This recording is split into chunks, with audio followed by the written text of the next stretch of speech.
Hello and welcome everyone to this another episode in ancient history of Bharat. Today we are going to focus on the foreign invasions. Okay, before we get into this in this episode particularly, we are going to talk about the Persian invasions and more specifically the invasions of Alexander, the supposedly the greatest emperor that has come from the West. Okay.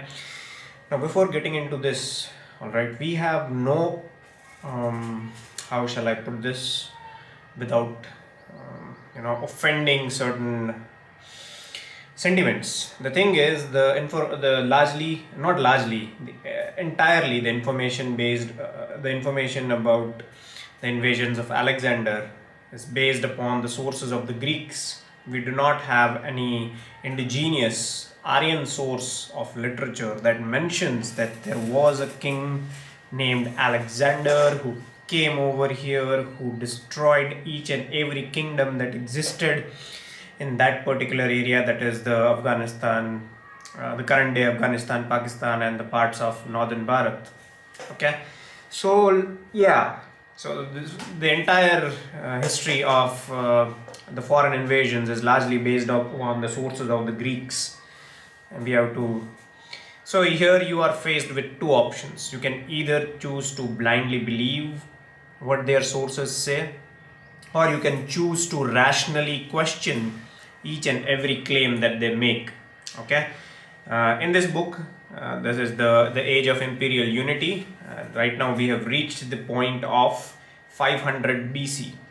Okay, so for those of you who still wish to understand the time scale and find it difficult to comprehend this, so when I say 500 BC, what time exactly I'm talking about? So let's say the current year is 2024. Okay, rewind the clocks back 2024 years. Do you reach a point that is zero? Again, go back 500 years, that is 500 BC. Okay, so we are talking about that point right now. All right, going ahead, it is largely believed, because we do not have the exact date. Okay, it is largely believed that Mahatma Buddha, yes, Mahatma as a title is worthy of this particular individual who goes by the name of Buddha.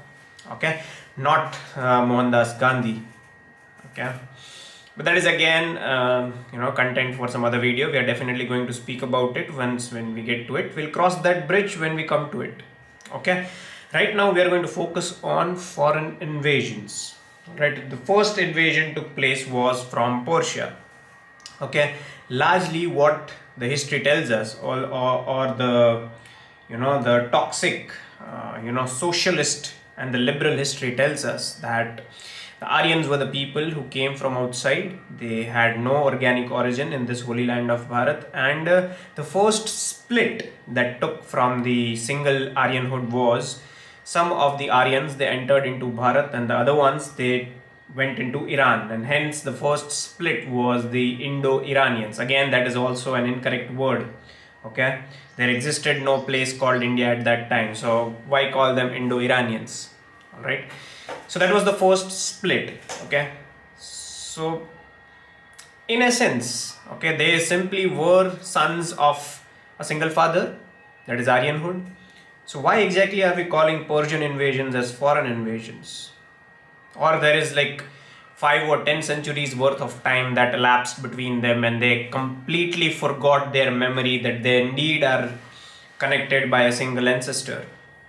Okay, these are some holes that have already been poked into the Aryan migration theory, but this is just for your understanding. Okay, so largely the liberal scholars believe that Persians, okay, they have put the Persian invasions into the foreign invasions bracket. Okay, so if you do so, Persians, they completely forgot that the Aryans that they were aspiring to conquer, and they themselves have a common ancestor, so it has been completely wiped off their national memory. It is something that you must ask.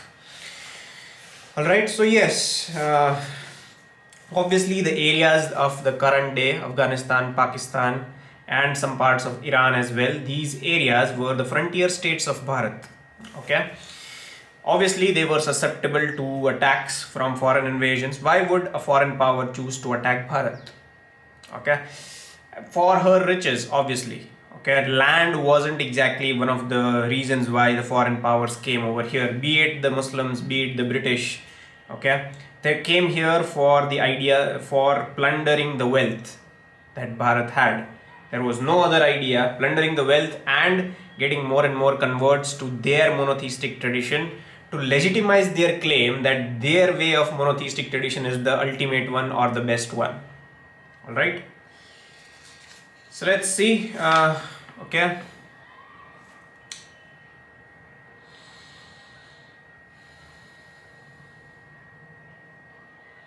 Cyrus came to grief in trying to invade Bharat through inhospitable desert of Gidrosia, that is Baluchistan, where the greater part of his army died.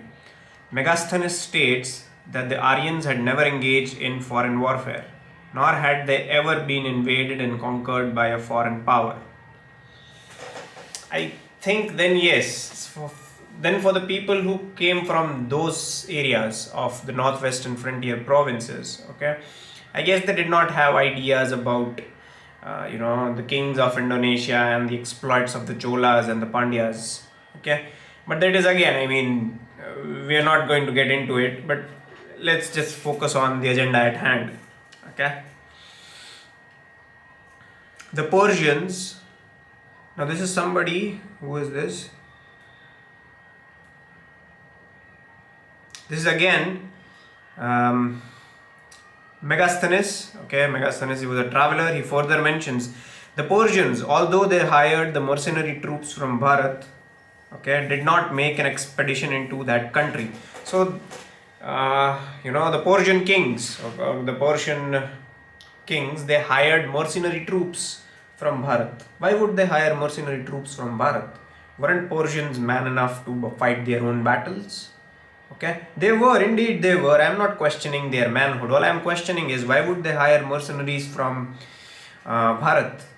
Because they knew that the original martial race is the Aryan race, and they needed people because they were indeed, I would say, impressed and floored by the undaunting courage that the Aryans displayed. Okay, and just imagine, we are the ones who are the rightful descendants of that Aryan race. Okay, so these are the words of Megasthenes, not mine. He says that the Persians, they hired some mercenary troops from Bharat. Okay, why would you hire some mercenaries troop from a specific area? Because you knew that those were the people who were very well adept in the skill of warfare. Otherwise, why would you hire them? Okay.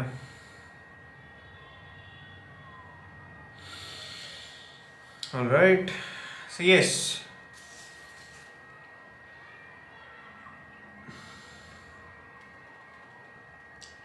There is an interesting RC Majumdar in his book on page number 41. He mentions something about gold digging ants, supposed to be Tibetan mastiffs who guarded the gold mines of Dagestan, mentioned in Mahabharata. Interesting. Okay, interesting. Why? Because Mahabharata is largely, labeled as simply a collection of myths by the liberal scholars. Okay, so one very important argument that one very important argument for people who consider Mahabharata and Ramayana as simply just collections of myths. Okay, so because there are some places that are mentioned in both the epics, and to this very day they are known by the very same name, and they exist on the face of this holy land. Okay, so I'm not really convinced that the entirety and almost all the entirety of both the epics is simply just absolute fiction. Okay.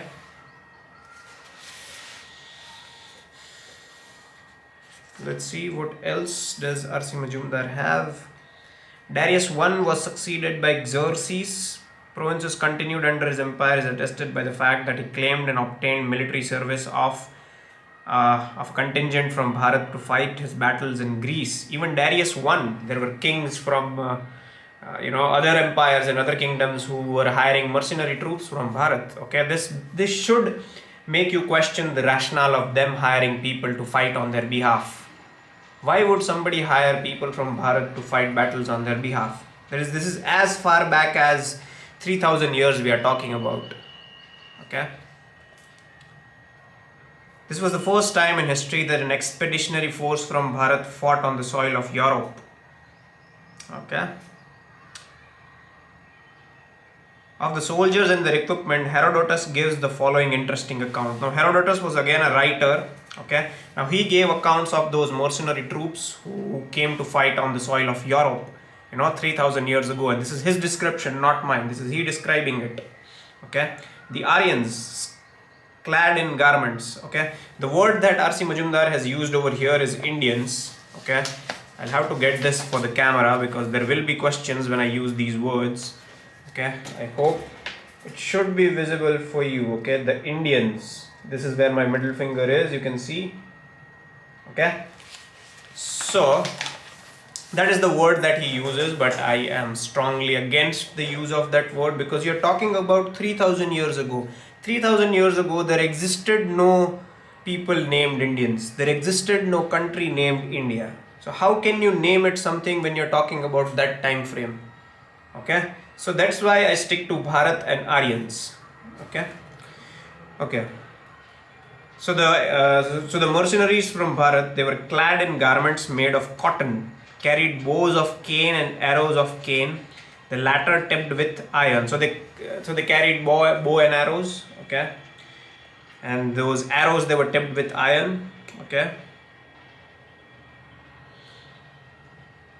The Gandharian soldiers carried bows and short spears as in those short javelins. Okay, they carried it with them. Besides infantry, Bharat also supplied Xerxes with cavalry and chariots, riding horses, and also horses with wild asses to draw the chariots, together with a very large number of dogs. This should be interesting for you to draw a parallel. Okay, British too. Okay, when the Brits were here, and they were crunched of manpower to fight on their behalf, to fight the wars on their behalf, they employed people from Bharat. Okay, because they themselves know who these people are and what they are capable of. It's just we who doubt our capabilities. The British and the entire world for that matter knows who the rightful descendants of the Aryan race are and who exactly were the Aryans. Okay, the original martial race. It is just us who question ourselves. They know it. Hence they employ soldiers from our country. If I'm not wrong, the British Army still has a Gurkha regiment.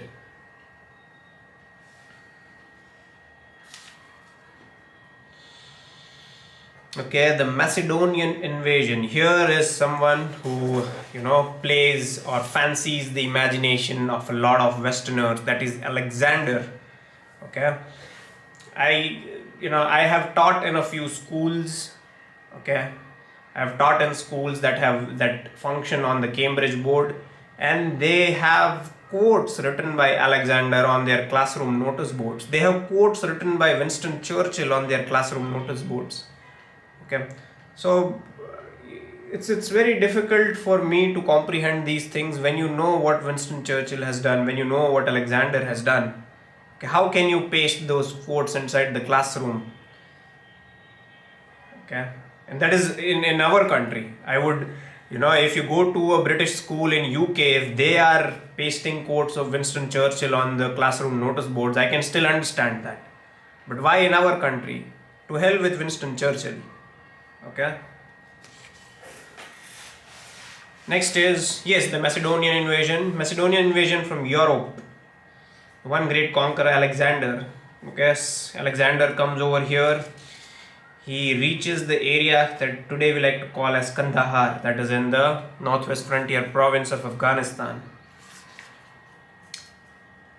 Even before his invitation, Ambi, the son of the old king of Taxila, had sent envoys to Alexander while he was still in Bukhara, offering his help to the invader provided his kingdom was spared. Okay, like I said, this age in which Alexander showed up on the doorsteps of Bharat, it was an age of too much chaos, of political turmoil, because we have seen examples of people breaking the Varna barriers, because each Varna out there was they were trying to prove a point. That is not only Kshatriyas are capable of establishing kingdoms. Hence we see Mahapadmananda, a Shudra who destroyed all the Kshatriya kingdoms to establish the Mauryan Empire. Okay. Then we see Mahatma Buddha. Mahatma Buddha himself was born in the Kshatriya Varna, and he established a spiritual system that was at that time considered to be a sole monopoly of the priests. Okay, so when Alexander arrived, he had arrived at a time when each and every other Varna was out there to prove a point. One of those kings over there, that is the name that is given over here, is Ambi. Okay, he was the one who sent an invitation to Alexander, okay, offering to help the invader under the condition that if at all there is an invasion, his kingdom must be spared. Alexander must focus on all the other kingdoms. Okay, Curtius records that he sent to Alexander useful presents of 65 elephants, great many sheep of extraordinary size, 3,000 bulls of valuable breed. This is the first recorded instance of a king proving to be a traitor to his country. What is worse, his treachery was instigated by a petty spirit of local hostility to his powerful neighbor Porus. Okay, like I said, for the king who has been named Ambi, for him, he might have thought that I am, undertaking a political maneuver and I will outsmart the other kings and ensure that my kingdom is spared. What he failed to realize that, Alexander was over there to conquer the, all the kingdoms that he could. He was not going to spare any kingdom. He would definitely agree to the terms for the time being because that would serve his purpose. Okay. So yes, this is again an example of a treachery or a traitor. So all the like I said, Alexander, his army was rather a heterogeneous composition, meaning the soldiers who fought in his army did not belong to a single nationality, and hence, since they did not belong to a single nationality, their loyalties were divided. Okay, let's see who all were their soldiers. Let's see. Okay, the army was made up of heavily armed Macedonian infantry carrying long spear, Macedonian cavalry, mercenaries from Greek cities, Highlanders from Balkans, Thracians equipped with slings, javelins and bows, some eastern tribes such as horsemen from Iran, the Pashtus, and men from the mountainous regions of the Kandahar, Central Asiatics, good at shooting from horsebacks, the Phoenician boatmen, the Egyptians. Okay, so all these people, they were fighting on behalf of Alexander because it was Alexander who had a dream that he would conquer all the kingdoms. Now, since that was a very heterogeneous group, okay, each and every individual in that army had a different loyalty. Okay. Now let's see for how long can Alexander, keep this cohesion inside the army intact. Because as we are going to see that the cause of eventual decline of Alexander was a mutiny in his army. Okay. Now at the root cause of this mutiny was because it was a heterogeneous group. Their loyalty they were too divided in terms of loyalty.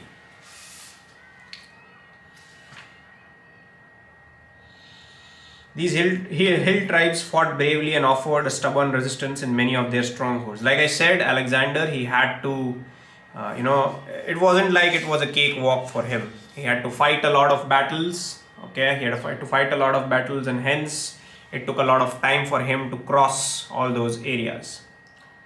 Okay, one of the kingdoms that he fought, okay, he had taken 40,000 war prisoners, and one interesting fact about that particular war is he recovered 230,000 oxen, as in male, cows are female and the male version is oxen. Okay, so the loot in cattle was around 230,000, that is 230,000 oxens, bulls were recorded. Okay, there are also examples. The example of the queen commander leading the struggle for freedom in person brought the entire womanhood of the locality into the fight.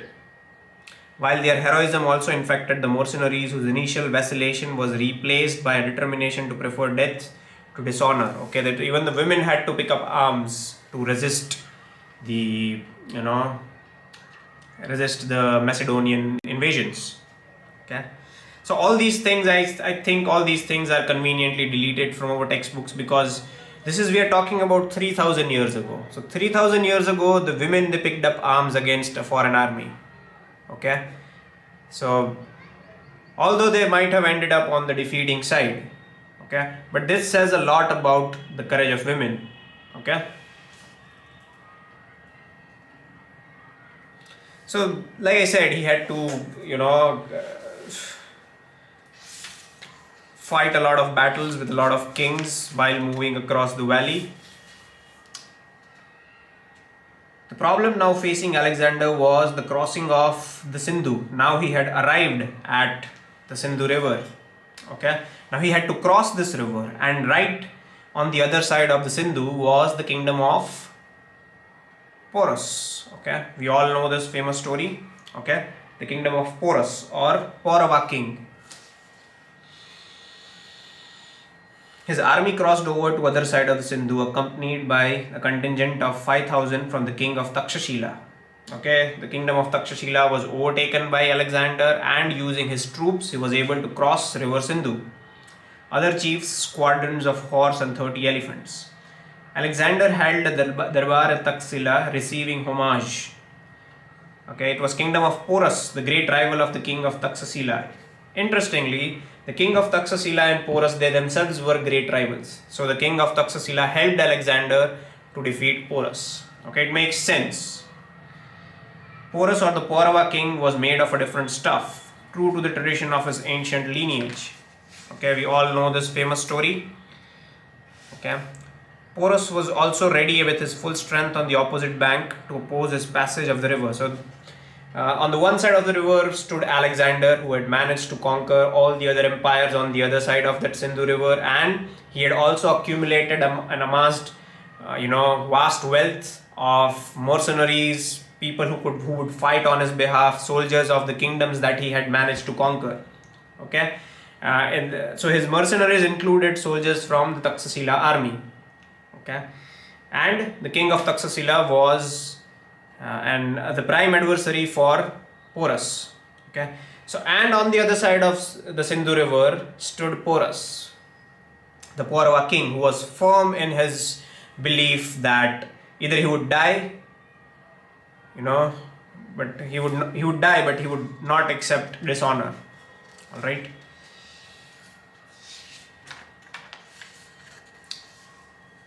All right. So initially, Porus, he sent his own son to oppose with 2,000 mounted troops and 120 chariots. Okay, so one of the strategies of Porus was that he would send his son first.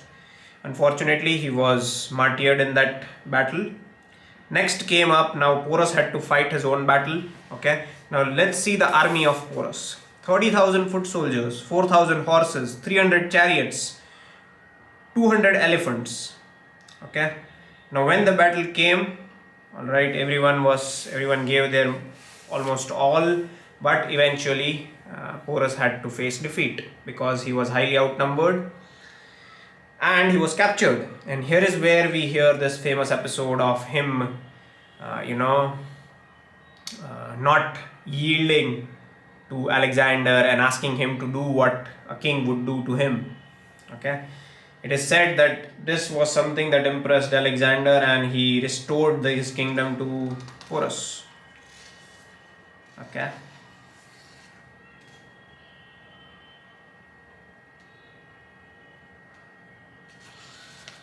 Alright. The retreat, the mutiny of his troops who refused to proceed further. Okay, so by the time he reached, he had conquered the kingdom of Pauravas and he was moving forward, there was a mutiny amongst his troops because the soldiers can only keep on fighting for so long.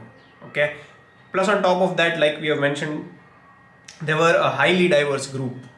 Okay, everybody did not belong to a single nationality. Everyone did not belong to a single faith. Okay, so there were bound to be disagreements, and based on those disagreements, there was a mutiny. Okay, so due to this, he had to go back. Okay, when he came back, here Alexander had to face determined opposition organized by Confederacy of Republican people led by the Malavas and the Kshudrakas, who between them mustered an army of 90,000 foot soldiers, 10,000 horses, and 900 chariots. So while he was returning, he came across a small, I would not call this a small kingdom, but he came across a state. Okay, and that state managed to muster up 90,000 soldiers, 10,000 horses, and 900 chariots. All the Malwa cities became centers of resistance. One of these was a town of Brahmins who exchanged the pen for the sword and died fighting. Okay, so let's see.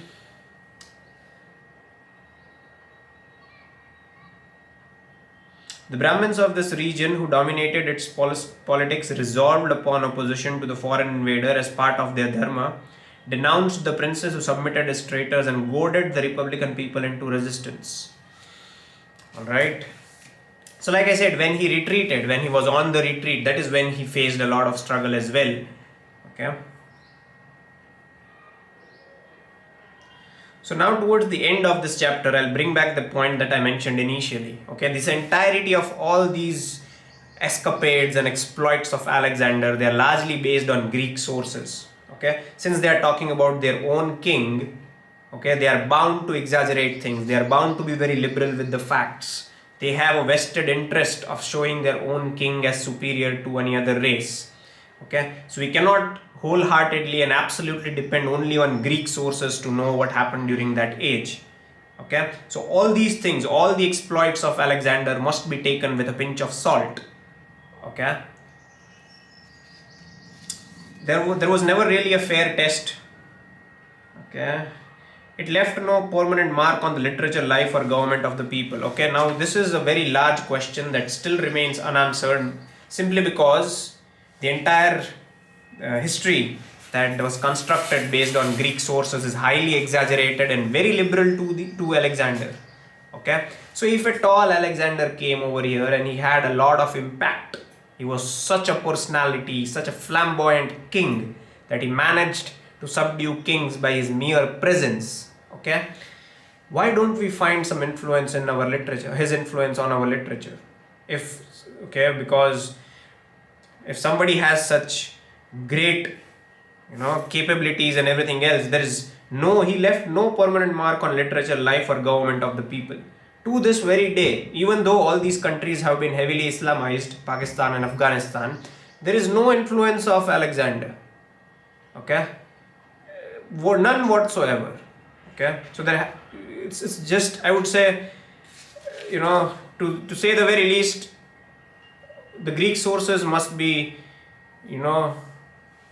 very carefully analyzed before taking everything at its word. Okay, what remained of the foreign occupation after Alexander's retreat from Bharat and his death in 323 BC was wiped out in the war of liberation fought successfully by Chandragupta Maurya, who became the leader of Punjab about that time. Okay, there are no poems written in Sanskrit. Okay, because if somebody has such a great effect, okay, they have to have some impact on the folklore, on the literature and everything else. But in the case of Alexander, we see none. Alright, so I guess that's it for this episode of Ancient History of Bharat. In the next episode, we are going to talk about after, because when Alexander left, when he was retreating, he left all the kingdoms in a disarray. Although he had placed his trusted allies on those kingdoms, but when he died, there was again a sudden vacuum. Okay, and remember, by this time when Alexander was returning, in Patliputra there was another king, okay, who was dreaming of becoming an emperor, and that king was Chandragupta Maurya. Okay, we are going to learn about Chandragupta Maurya in the next episode of Ancient History of Bharat. Okay, that's it for this video. Thank you for watching.